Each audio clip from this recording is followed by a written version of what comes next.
अस्सलामुअलैकुम। कल के लेक्चर में हम लोगों ने देखा था कि हमारे पास जो ब्रशेस हैं 0.3D के, वो किस तरह से काम करते हैं और उनकी थिकनेस और ओपेसिटी हमने चेक की थी और लर्न की थी। इसके अलावा हमारे पास जो पेंट के या हमारे पास ब्रश के जो भी कलर्स हैं वो क्या डिफरेंट है हमारे पास, उनमें हम मजीद कलर्स भी ऐड कर सकते हैं। और 2D शेप्स को हमने देखा था लास्ट लेक्चर में, और उसमें हमारे पास लाइंस और कर्व्स भी हैं और डिफरेंट बाय डिफॉल्ट दी हुई शेप्स भी हैं हमारे पास। और स्टिकर्स के हवाले से हमने देखा था कल के लेक्चर में, स्टिकर्स में हमारे पास टेक्सचर्स भी हैं और बाय डिफॉल्ट दिए हुए बिल्ट इन हमारे पास जो है कुछ इमेजेस हैं जिन्हें स्टिकर्स के तौर पर इन्होंने मेंशन किया हुआ है। हमने उसके कैनवस के बारे में देखा था कि कैनवस जो है वो किस तरह से उसकी ट्रांसपेरेंट कैनवस, अगर हम इसे ऑफ कर दें तो ऑन कर दें तो ट्रांसपेरेंट हो जाता है कैनवस, और अगर इसे ऑफ कर दें तो हमें प्रॉपर एक वाइट बैकग्राउंड नजर आता है कैनवस का। और इसके अलावा ये के रिसाइज इमेज विद कैनवस को हमने देखा था कि जब हमने कुछ भी ड्रॉ किया हुआ होता है अपने कैनवस में तो कैनवस के साथ जो है वो इमेज छोटा और बड़ा होता है, और जब हम इसे अनचेक कर देते हैं तो सिर्फ कैनवस छोटा और बड़ा होता है, हमारे इमेज पे के साइज पे कोई फर्क नहीं पड़ता। और लॉग एस्पेक्ट में हमारे साथ ये होता है कि हमारा जो इमेज है उसका जो एरिया है, हमारे कैनवस का जो एरिया है वो उसके रेशो पे रेशो रेशो पर असर पड़ता है। इसके अलावा पूरा हमारा जो कैनवस है वो रोटेट हो जाता है लेफ्ट एंड, ये लेफ्ट साइड पर रोटेट हो गया, ये राइट साइड पर रोटेट हो गया, उसके बाद फ्लिप हो जाता है। फ्लिप हॉरिजॉन्टल फ्लिप होता है, वर्टिकल फ्लिप होता है। ठीक है। और ये हमारे हमने कल के लेक्चर में देख लिया था। हमने ये भी देखा था कि जी टेक्स्ट जब हम टाइप करते हैं तो 2D टेक्स्ट हमने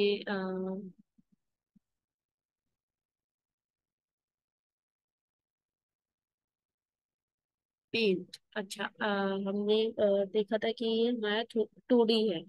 लेकिन अगर इसी टेक्स्ट को हम 3D में कन्वर्ट करें तो हमारे पास जो है ना पेंट के और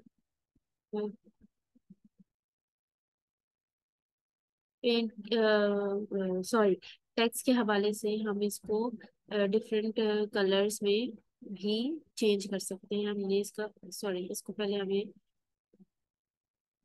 करना पड़ेगा, सेलेक्ट करना पड़ेगा। उसके बाद आप इसकी जो है वो कलर्स को चेंज कर सकते हैं। उसके अलावा आप इसकी फॉन्ट को चेंज कर सकते हैं,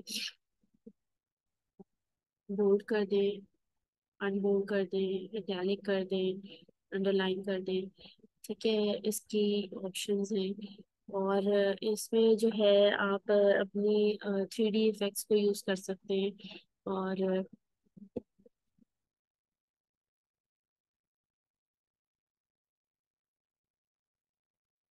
ठीक है,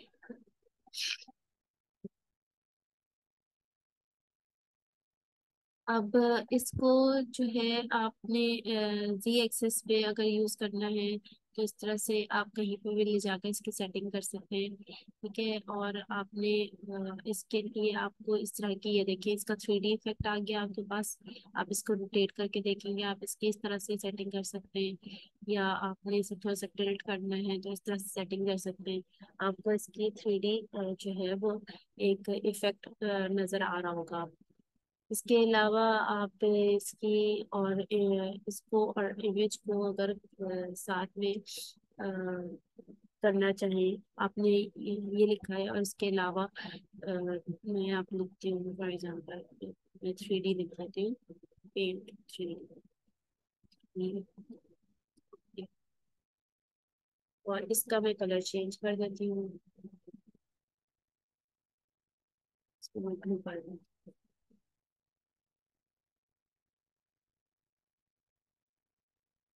ब्लू कर दिया। ठीक है, अब मैं इसको,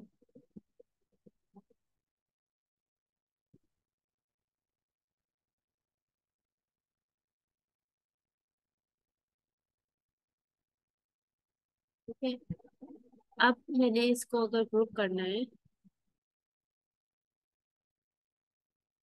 तो ये मैंने ग्रुप कर दिया, ठीक है। और अब मैं इसको एक साथ मूव कर सकती हूँ। इसको मैं ये ग्रुप का ऑप्शन यूज करूंगी तो ये ग्रुप हो जाएगा, और ये फिर मैं जब भी इस पर क्लिक करूंगी, सॉरी, ये देखिए ये इकट्ठा मूव होगा। सही है। और अभी ग्रुप हो चुका है, तो अगर आपको इसे अलग अलग करना है तो आप अनग्रुप को कर सकते हैं। ठीक है, इसको कट कर सकते हैं, कॉपी कर सकते हैं, इसको सेव कर सकते हैं, डिलीट कर सकते हैं। इसके अलावा मैंने आपको कहा था कि मैं आपको थ्री डी शेप्स करवाऊंगी। थ्री डी शेप्स में जो है हमारे पास थ्री डी डूडल्स भी हैं हमारे पास। और डूडल्स पहले हम यूज करके देख लेते हैं। अच्छा, इसमें हम इनकी जो है थिकनेस वगैरह के हवाले से इसको सेट कर सकते हैं। इसकी थिकनेस हम कर लेते हैं 10। ठीक है, आप इसे रोटेट करके देख सकते हैं कि आपके पास देखिए इस तरह का इफेक्ट आता है। आपने कोई भी शेप बनानी है, रूलर्स को यूज करके बनानी है, या आपने बाय डिफॉल्ट जो शेप्स हैं उनको यूज करके बनाना है, ये आपके। अच्छा, इस वाले डूडल में आपके पास और बहुत सारी ऑप्शंस है, क्योंकि ये ट्यूब है ना, तो आपके पास ट्यूब के ऑप्शन भी है, लाइन लाइन है ना, इस सिलेंड्रिकल शेप भी है हमारे पास, ट्रायंगल की भी है, स्क्वायर की भी है, डायमंड कह देते हैं स्क्वायर, एंड हेक्सागोन है, स्टार है। ठीक है, फॉर एग्जांपल हमने करना है। अब देखिए हमने थिकनेस जो है वो 60 पिक्सल से 10 पिक्सल्स की लिए। देखते हैं हमारे पास कैसी शेप होती है। देखिए ये बन गई, सही है। ओके, अब इसको हम जरा रोटेट करके देखेंगे। क्या है, ये शेप जो है ना वो पतले होने की वजह से इतनी वाज़ेह नहीं हो रही कि ये डायमंड है। ठीक है, और हमारे पास जो ये है प्रिज्म है, इसको हम देखते हैं। ये देखें, ये देखें, आप इसे रोटेट करके देख सकते हैं। और इस तरह से आप अपनी पेंटिंग हो गई या अपनी ड्राइंग हो गई, उसमें कोई भी थ्री डी इफेक्ट जो है वो डालना चाहते हैं आप, उससे अपना कोई क्रिएट करना चाहते हैं, कोई इमेज क्रिएट करना चाहते हैं, कोई सीनरी बनाना चाहते हैं, कोई लैंडस्केप है, उससे आप कर सकते हैं। ठीक है, ये थ्री डी शेप्स हो गई। डूडल्स हमारे पास तीन है बाय डिफॉल्ट। अच्छा, ये आपके पास जो है वो चार ऑप्शंस हैं। जो भी कलर्स हैं, जो भी अब मैं शेप बनाऊंगी वो मैट में, ग्लॉस में, डल मेटल में, पॉलिश मेटल में, किस में मैं करना चाहती हूँ। चलिए मैं मैट ले लेती हूँ और मैं इस स्फीयर को ले लेती हूँ। ठीक है, और मैं इसका अगर कलर चेंज, इसको मैं पिंक कलर में बनाती हूँ। सॉरी, यस, मैंने बनाया है। अब इसको मैं रोटेट करूंगी। देखिए,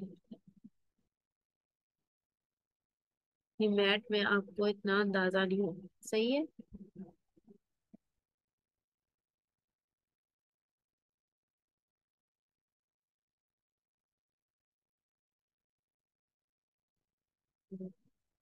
अच्छा, हम कोई और शेप भी लेकर देख सकते हैं। फॉर एग्जाम्पल हमारे पास जो है वो ये डोनट की शेप है, और हम इसको लेते हैं। ठीक है, ये देखिए, अब आपको पता चलेगा कि ये किस तरह से रोटेट हो रहा है। वो तो सर्कल था ना, स्फीयर था। ये देखिए, इसको भी हम कट, कॉपी, सेव, डिलीट कुछ भी कर सकते हैं। रोटेट, राइट लेफ्ट कर सकते हैं, फ्लिप, वर्टिकल, हॉरिजॉन्टल कर सकते हैं। अच्छा जी, हमारे पास जो है ये थ्री डी शेप्स का हो गया। और जो है अब हम देखते हैं कि इफेक्ट्स, आप अपना जो ये जो कैनवस का बैकग्राउंड है, इसका पूरे पे कौन सा जो है आपने कलर सेट करना है। फॉर एग्जांपल मैं ब्लू कर देती हूँ, तो ये मेरे पास एक पूरे कैनवस का जो है ना इफेक्ट ही चेंज हो जाएगा। ठीक है, इसके अलावा ये क्या आप इसको, इसकी ब्राइटनेस को भी जो है ना, लाइट व्हील को रोटेट कर सकते हैं अपने पूरे कैनवस के एक इफेक्ट को चेंज करने के लिए। सही है। इस तरह से आप यहाँ पर कोई भी कलर यूज कर सकते हैं, कुछ भी ऐड कर सकते हैं, कोई किसी भी किस्म के कलर की आप चेंजेस ला सकते हैं। कि अगर आपको फील हो रहा है कि आपका जो आपने जो भी काम किया है वो डल है और आपको पीछे ब्राइट कलर चाहिए, तो आप इस तरह से कर सकते हैं। ठीक है, तो उससे फिर आपकी चीज उभर के सामने आएगी, आपकी का जो भी इमेज होगा, जो भी पेंटिंग होगी, ड्राइंग होगी, वो बहुत वाज़ेह तौर पे नजर आएगी। ये था जी हमारा पेंट 3D कंप्लीट। और इसमें यही है कि ये सिंपल पेंट से थोड़ा एडवांस है, क्योंकि इसमें हमें 3D इमेजेस मिल जाते हैं, 3D टेक्स्ट मिल जाता है, इफेक्ट्स को चेंज करने का मौका मिलता है हमें। और हमारे पास जो है वो ब्रशेस भी थोड़े से एडवांस लेवल के होते हैं। अगर इसमें आपको कुछ भी समझ, कुछ कोई पॉइंट ऐसा हो जो समझ ना आया हो, या जो कोई भी प्रैक्टिस करते हुए आपको प्रॉब्लम फेस करनी पड़ रही हो, आप मुझसे बिल्कुल ही फ्रीली पूछ सकते हैं। आज के लेक्चर के लिए बस इतना ही है। इंशाल्लाह नेक्स्ट लेक्चर में मिलेंगे। अल्लाह हाफिज।